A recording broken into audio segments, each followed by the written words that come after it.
Welcome to the first episode of the FAMUN's podcast, Talks on the Hill, where we talk about the hottest topics. And in honor of Women's History Month, our first episode will be about gender inequality right here on campus and in general. I'm one of your hosts, Naya Campbell. I'm Destiny Hogan. Let's get into it. So last year around this time, a Burger King in UK tweeted, "Women belong in the kitchen" on International Women's Day. What? The campaign tweet was supposed to be shedding light on the lack of female representation in their kitchens and other staffing positions. It sounds like what they were trying to do is, you know how in professional commercials and stuff like that, they'd be like, women belong here, trying to make us feel equal. It didn't work. It didn't work for Burger King. Yes, it pretty much failed, whatever their intent was. And that's not the only example of an open disregard for women that caught our eye. So male athletes in basketball, golf, soccer, baseball, and tennis make anywhere from 15% to nearly 100% more than female athletes in the same sports. First of all, I'm just like, that tennis one blew me because Serena, the queen, you tell me she's won all of these, what do they call them, ESPYs? She's won all of these ESPYs for being one of the top athletes ever, the best athletes ever in the world. And she the one who made the name for tennis, like made the name for American athletes, for Black American athletes, just everything. She's the queen of sports, essentially. Period. And I don't know how that couldn't bump up our salaries in terms of for women. You know what I mean? But we can continue. In 2022, women are still fighting to take back control over our bodies. Nearly half of women in 57 developing countries are denied the right to choose to have sex with their partners, use contraception, or seek health care. Imagine that. Like, imagine not being able to take birth control or choose your sexual partner. Like, in 2022. Girl. I said, this is not the progressive era. We're far from that. Right. Supposedly, we're far from that. And the double standard continues. Men can be sexual, but with women, it's viewed as wrong or you're labeled as a hoe. I just want to touch bases on this topic. In the entertainment industry, I wanted to acknowledge how women celebrities essentially are backed into a corner and told by men CEOs, just told by men what to wear, what to talk about in their interviews. Most journalists, most interviewers ask women celebrities about their dating lives, their sex lives, more than the work, more than the actual art they're putting out. Versus the case is different for male celebrities. I even want to touch bases on, I saw this interview probably last week concerning Raven-Symoné. She spoke on how when she was on the Cosby Show, and you know, this was an early stage of her stardom then, she was just speaking on how she pretty much was forced to wear more feminine clothing, and just her choice for what she wanted to wear, even though she's a child, it wasn't a concern. She just continued living this lifestyle where other people, majority being men, telling her what to wear, how to act, how much skin to show on camera. A child who blossomed into a woman. And this trend is continued in her life, you know, just not being able to express herself how she wants to express herself as she came into her own. And you can also like relate this specifically to the music industry and how men can say certain things in songs, but women can't. Oh yeah. That is crazy. And I think it's funny you said that, because I see it's so important how we have these new women rappers, this new generation of women rappers voicing their sexuality and just them being sexual beings. The City Girls, they received a lot of criticism. People are saying, "Oh, y'all are teaching women to be hoes. Y'all just think it's okay to talk about pretty much having multiple men or being flued out." You know what I'm saying? Yeah. For whatever reasons. I honestly see it as being a beautiful thing because we aren't practiced. It isn't a priority in culture for us to practice, embracing our worth and acknowledging our worth, especially concerning our bodies. Right. And I feel like it's so important that even though we may say, oh, our sexuality cannot be, tied to a number, associated with a number. I think it's important that we are at least making a priority to embrace how we can be in the bedroom, how we can be just anywhere. I feel like we should embrace all the layers that women have. Just embrace this complexity of the women identity. They want to just see us as being intelligent, or they just want to see us as being a mother. Mothers can't be sexual. Like Cardi B, she talked about this in or this was addressed in Cardi B one of her videos. I think it was for Money. She people criticize her for being sexual, or just women letting them free their nipples in these suits that they wore in her video. It was talked about a lot, and I honestly just loved it. I ate it up. Honestly, I did.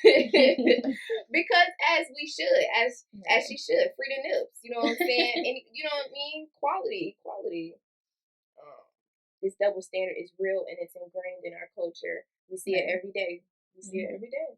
And it also brings me to the topic about how women, I feel like in the music industry, they put women in a box by creating a female rapper category. Come on. Instead of letting heavy hitters like Nicki Minaj and Lil Kim, people like them, be just considered a rapper and not a female rapper. Because now you're putting us in a box, them in a box, making them feel like, oh, when I win an award, it has to be a female rap award. It can't just be a best artist or rapper in general. Exactly. Yes.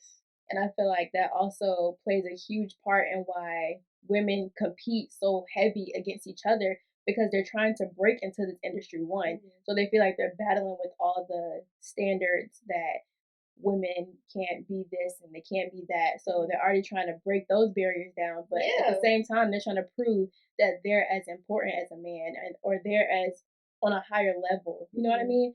So they're competing against each other for a spot when there's enough room for all of them. They don't have to be just considered a female rapper. Exactly. And I think that's why generally the entertainment industry and the music industry pin us against each other, pin the women rappers, pin women artists against each other, because they don't want us to compete with them. Exactly. They want to keep us separate, like you said, box us and separate us from the men and their standards. So. And tell me why, when you look at the plethora of men and just the rap category, they have their own styles, they have their own, they dress different, they bring their own expression to the table, voice wise, how they sound completely. And then when you look at women, look who the heavy hitters are. Cardi B, Megan Thee Stallion, Nicki Minaj. What do they all have in common? Sex appeal. Girl, it's just, you can tell the difference between how men are treated in this industry still compared to women. Yeah, it's crazy. In 2022, this is still where we are. And we can even see similar gender inequalities here on campus. Did you know that 65% of FAMU students are women? Yet we don't have an amphitheater dedicated to a successful Black women. And all of these known buildings on campus are named after men. Like you got Al Lawson, Gibbs Hall, Tucker Hall, Benjamin Banneker. Like, come on, let's talk about it, because let's talk about it. And you think about a lot of these buildings and dorms that they've torn down so far. True Hall, Pattyfoot was majority. I think it was a women's dorm. It wasn't co-ed, and they tore that down. Wow. Just think about that, and how you listed the statistic for it being majority women on campus. Right. It's crazy. It is. Speaking of Al Lawson, the restrictions on purses at basketball games and often in other events, I feel like directly affect women. Like men can easily carry their wallets and other necessities in their pockets. But due to the limitations on women's clothing, it's not that easy. Like we carry our purses because we have our necessities in there. Like say if I was on my lady menstrual cycle and I needed sanitary tissues or tampons or anything or whatever, I can't carry that in a wallet or my pocket. Right. Most women, our jeans don't even have front pockets. Right. Or the pocket's not big enough. Right. And they aren't providing us with these items in the restrooms. Exactly. So if you aren't allowing us to bring them inside of the facility and you aren't providing us with them in the bathrooms, right, what are we supposed to do? Exactly. And to make that clear, it's not that they're not letting us bring those items. That's not what she was saying. We're basically just saying that if I can't carry a purse big enough to provide those items, what am I gonna do? Because I had a friend, they told her purse was too big. She put it in the bushes because she was not walking all the way back. She was not walking all the way back. We got to park in the parking garage. Sometimes the Ville. Oh, I'm sorry, the Village for the non rattlers speakers. Right, the non-rattlers. But yes, like it's just ridiculous. In personal experience, I got turned around. I sat in that line for, I would say, an hour. Well, not an hour. I would say 30 minutes. Felt like an hour. And I had to go all the way back to the parking garage, put my purse away, and they made me stand in line again for a purse. Wow. Just to be told no. We also see this in the professional aspect of FAMU. According to the SBI's dress code, students must maintain, quote unquote, a neat, professional, and well groomed hairstyle or haircut. And the term neat and professional, I feel like, is subjective in the professional industry as well, and usually does not include black hair that is kinky and curly. And as women, our hair is how we express ourselves, along with our nails, our lashes, our, choice in just what we decide to wear. That's how we express ourselves. That's how we differentiate between other women. And I just feel like, just like we were saying about women rappers being put in a box, in the professional business, we're put in a box as well. And they want us to all look alike, basically. Agreed. It's essentially feeding this standard that white men created to keep the workforce uniform. They want us to dress in these suits. They want us to, have the hair slicked back or have it being only natural colored hair. It's basically trying to wean out everyone that doesn't look like them. And just look at the women in news specifically. They all have black, straight hair, a little bit of curl to it if they want to, but it's not what a natural woman's hair state would look like. And they all just want us to look the same. Yeah. And I feel like there's no expressions. Women can't express themselves because you're telling me I can't wear these type of earrings, they're too big. You're telling me I can't wear a necklace that looks like this. You're telling me I can't wear rings, I can't have tattoos, I can't have lashes, I can't have, like, the list just goes on. My bagels too loud. Yeah. All of them. My nails too long. Heard it all. Exactly, but with men it's just put on a suit, cut your hair, then you're considered groomed. Why do I need a picture example in order to show me what professionalism is for a woman, for a black woman at that? It's too much. And also specifically directed towards J School, the journalism building, the capstone dress code is so strict and directed towards women. And the standards are so high, like we can't have all those things I just listed. It's so important that they tell us that we can't have a certain hair color, we can't have this, we can't have that. All these can't and don't. But what am I doing to set myself aside? Capstone initially is to bring myself in there as a walking brand and show you who I am as a person. But you're not allowing me to do that if you're putting all these limitations on how I express myself and the way that I look. No, I totally agree. It's pretty much limiting our personal expression, limiting our creative freedom. It's unwelcoming, honestly. I have a lot of friends who transferred from SBI to other majors.